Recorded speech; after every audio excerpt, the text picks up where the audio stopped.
right, Ashley, do you want to tell us a bit about yourself and how you got to where you are today? Yes. So my name's Ashley Kappa. I'm the Human Resources Director for Hospitality Group. I have been in the human resources area of the restaurant industry for about 7 or 8 years, but I've been a restaurant industry lifer, as they say.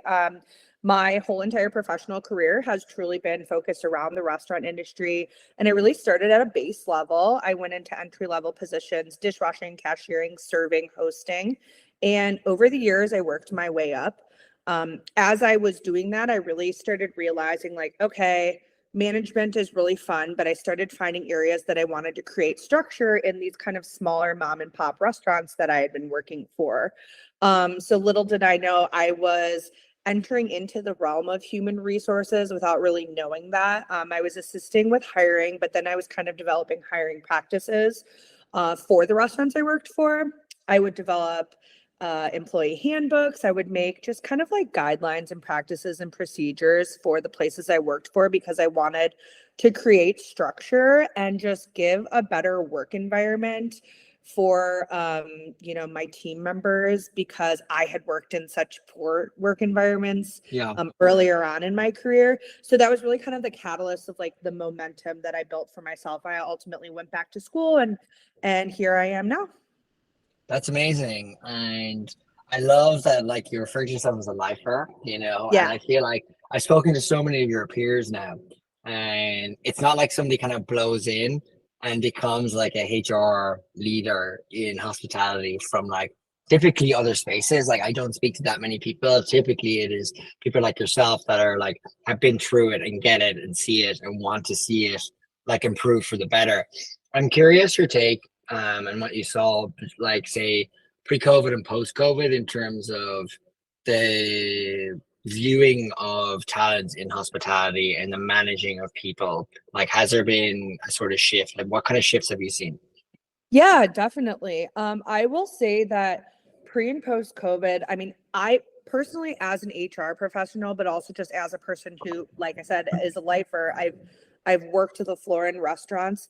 I actually I like the dynamic post COVID more from an HR standpoint. It makes the job a little more challenging, but that's for the better of the well-being of our team members because now Yeah. people have expectations that are they're not asking too much, right? Fair pay, making sure that they have benefits offered through the employer, making sure that there's sick pay being incorporated Yeah.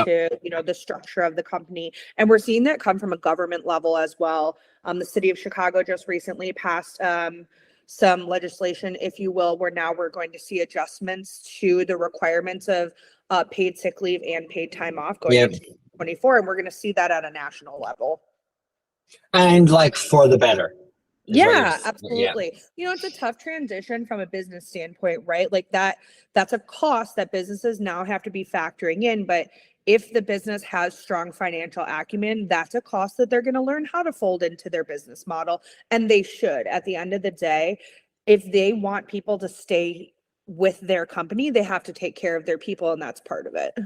Yeah, I love that. I recently had on the head of operational excellence at Dave and Buster's, and he was talking about the same thing, which is like, COVID was such a reset for their culture in a way that they treated employees and how they viewed employees. And, now because the market for talented people is so hot, that like having better benefits and better programs for graduation and promotion within ranks and stuff is just like become like par for the course in terms of like how you want to run a successful sort of operation hospitality group operation. Like you guys are what, like 9 locations now, is it, or is it even more?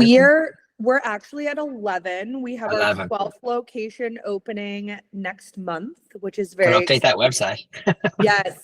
Oh, yes, I'll make sure to make a I note of that. counted 9 and I was like, okay, they're 9, so you're coming on 12. Okay, great. Yes. And then we have some seasonal entities that like come into play as well. But I mean, seasonal hiring is a whole other ball game, Yeah, you're It's telling a me. wild amount of hiring that we do in a very short period of time.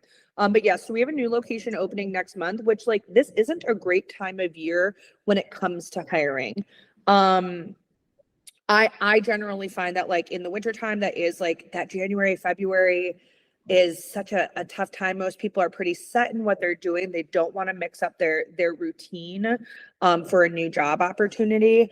But with that said, it also kind of gives us a little bit of wiggle room because, you know, sales in January and February are historically lower. So it does give you a little bit of like breathing room with that kind of Yeah. hire. Yeah. Yeah, I guess, there's also like just the concept of like always be hiring. You know what I mean? Like trying to get ahead of like, the gaps that you foresee within like certain operations. And I guess you also have new store openings. So there's also the extreme pressure that you have of like getting that fully staffed like from the get-go. I like how do you feel about that? Like how confident are you feeling right now?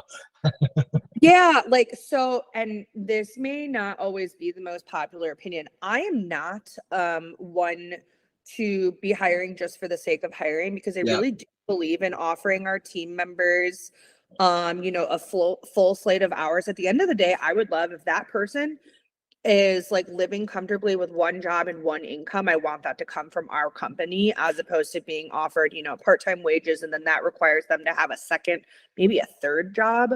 So I am always, of course, we want to be comfortable and flexible, right? We want to be able to anticipate people calling off, people having things happening in Yeah. life, something going wrong. But I never like to overstaff just for the sake of overstaffing because I really do feel like giving people the opportunity to really make all of their ends meet in one area and develop a sort of semblance of a set schedule really Yeah. offers a little better work-life balance. So like walking that line is really hard, Yeah, totally. especially, yeah. And we have almost 700 employees, so everybody has a life outside of work, and that does end up impacting the way they're scheduled, how they can get to work, if they can get to work. So we do have to accommodate for that, but at the end of the day, we try really hard. We want as many full-time people as possible. We Yeah. want people where this is their primary job. We are the ones like helping them achieve their goals, whether they're professional or personal. And that's really our goal. Okay, sweet. That's awesome. I think about that a lot because I hear that from lots of people as well. That there's definitely a push for like greater like full-time like sort of opportunities for people within hospitality as well. I guess my question for you then is like, what are the kind of largest roadblocks that you see in your role as like sort of HR leader within hospitality? So at this company, as opposed to previous places that I had been with, we have much more niche positions that we're looking to fill. So I'm going to use like pastry, for example, right? In this day and age, there are far fewer people who are going to culinary school for pastry or who Yeah. are potentially people who are just gaining their experience through experience. Pastry is just not an area that's as focused on. So Yeah. finding these like hyper focused skill set areas is really challenging. So then with that said, what we have to do is we have to empower our operators and our chefs to be willing to give the right type of training to a person who's green with no experience, Yeah. but who has, ambition and that they're willing to try. Because if we're only looking for experienced pastry people, we might be, short staffed for months. Yeah. you know um so that willingness to teach people new things, these hyper skilled sets of expectations in the workplace, that ultimately does give us an opportunity when we get to teach them how to do things the way we do things. Yeah. Making biscuits is going to be different at any place that you go to. Like, yeah, you may have learned how to make biscuits at this place, but you're going to come here and you're going to learn how to make it our way. Yeah. So sometimes working with green people is actually really beneficial. Does require more time, and then time is money. But ultimately, I feel as though we're seeing like an ROI on that, and it feels so good to grow someone from the bottom up. Totally. Like, how great does that feel? It's interesting because the way you're presenting like this challenge is actually I hear you speaking to like a greater almost like a policy for retention of Oh, talent that is like 1,000. you know what I Yeah, mean? So the inverse of challenge is opportunity, and I can hear it absolutely. here. So it sounds like you're really putting an onus in terms of like how do you offset the challenge of hiring is actually looking at your sort of retention strategy, policy, processes. 100%. So since I've been here, and I will say over the course of 2023, right? So kind of this first year, like coming out of the COVID fog, our turnover has gone down by 20%, which is insane for the restaurant industry. That is an amazing positive impact to the turnover rates. And so my goal going into 2024 is to see that turnover rate go down even further. And I will definitely say, I think in this industry, the restaurant industry used to be looked at as a fallback, right? It used to be looked at as, well, I can always go work in a restaurant. Yeah. And now, in order for us to, one, just have people interested to come and work here, but to actually stay, we have to give them a sense of purpose, whether that's financial, whether that is learning new skill sets, whether that's the growth opportunity. And so my mindset is very much so, how can we focus on that retention? I don't care what your goals are for the reason why you have this job. I want to support you in that area. Do you have this job just so you can pay your bills, or do you have this job because you dream of being a famous chef one day? Whatever those goals are, we are here to support that. And we want to give them as much opportunity in the workplace every single day that we can. And at the end of the day, happy people make better food. Like, it's really the truth. You know what's interesting? You know, you use the phrase green a lot. Yeah. And when I hear green, in this context, I don't hear money. What I hear is I hear like Gen Z or like new people into the workplace. Is it Gen Z when you refer to green, like younger, first-time job kind of people? Or is there a broad swath of ages and demos that are coming in that are green? Yeah, that's a great question. So I would say pre-COVID, I would have affiliated green with young people first jobs, right? Yeah. Now, yes, that's still one of the demographics. But you would be surprised the amount of people that apply to a position. Our bakery is a really great example because that is a passion location. Learning how to bake beautiful bread is a passion. We will have people who have been, on the corporate scale, people who were accountants who decided I'm not happy being an accountant and I want to pursue a career that just makes me happy. And people who are my dad's age who will come in and interview for these positions, and they just come in with just drive and determination, just wanting to do something that makes them feel happy. And there really is something to say about creating something with your hands. And I think we're finding more people who are really kind of latching onto the artistry that goes into the work that we do in our company with our restaurants. So green can really be kind of all over the board these days. And I love that. What kind of trends do you see, especially because you're saying that pre-COVID, it would have been primarily like younger people, like first-time jobs kind of thing. Now, obviously, there's a whole broad kind of spectrum of types of people that kind of come in as quote-unquote green. What kind of trends have you seen in terms of like the restaurant employee now versus the restaurant employee that was before, like expectations or trends of them? Yeah, definitely. I will say that now the restaurant employee now, as opposed to before, is looking for something more permanent. Previously, and I had, my whole HR career really kicked off with recruiting, right? I have recruited thousands of people. So often pre-COVID, and especially if you're working in an environment that's maybe more like fast casual, it was kind of turn and burn, right? Oftentimes the team members didn't necessarily care where they were working. It was just something to get them by until their next thing. And I'm not finding that happening as frequently anymore. I am finding that people come, you have such a short window of time to make them feel confident in staying in their position.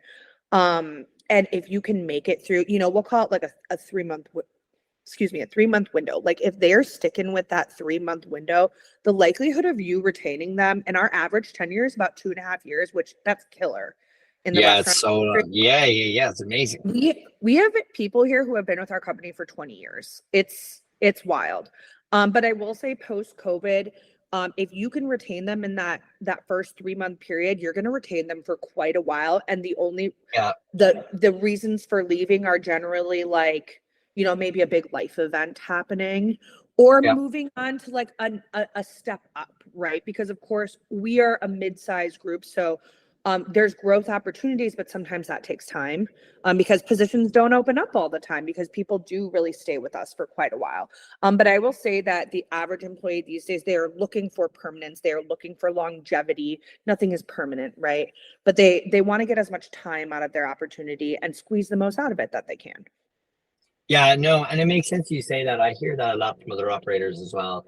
That like people are looking for a greater semblance of permanency within the space. I think like what I've heard from people is just being scarred during COVID, open, close, open, close. And so there Definitely. was a wave of people that like left the industry that kind of haven't really come back yet. And so there's kind of like the knock-on effect of that is that there's a gap, like a leadership gap in sort of like general managers in particular, and the sort of people who can run the operation because people haven't necessarily been groomed for that yet. And so what I'm hearing from like your peers is that a real emphasis on training and an emphasis Yes. on like, the person itself, like making sure that this is a career opportunity and not, to your point, like a stopgap or a fall gap for people, that we can help you improve in your career and you can grow with us, is a real strong message to give to like really good like employees, that they know that there's a path for them. Exactly. Um, but yeah, I mean, that's all the questions I have. You're surprised I dropped them all in, subtly. But yeah, I want to thank you, Ashley. I'm going to pause it, but I want to thank you. Pause the recording now. But I want to thank you for coming on. It was awesome. Yeah, absolutely. I'm so glad I could do it. Call me back anytime.